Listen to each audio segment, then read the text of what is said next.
that are recategorizing themselves as art. I mean, I would say that it's a parallel issue, but I know that I've had a conversation with people in around curating, about how curating has now become a word, an action word that's used in relation to all sorts of activities that never would have been described as curating. Like so you curate your profile on some, So there are many kinds of activities or ways of being in the world that might have at some point been categorized as ways of being in the world that were associated with being an artist. And now those ways of being in the world are less limited to that category. And that's a significant thing, I think, that you know, I mean, there's certainly a whole discussion around that relates to this question of economy. I mean, I'm thinking of people like Luc Boltanski and Yves Chapello's New Spirit of Capitalism, the argument that the artistic critique is pervasive and has been incredibly significant in terms of changing labour practices. So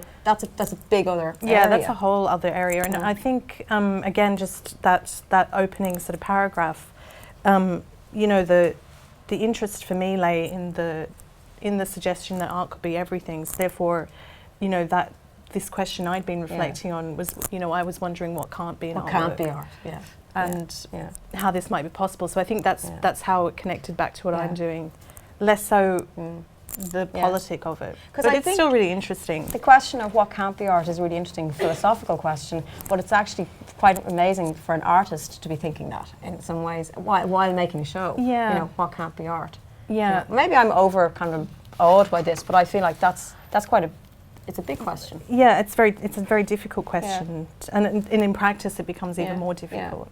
Just thinking about that question, I mean, not to belabor the point, but I mean, would you be defining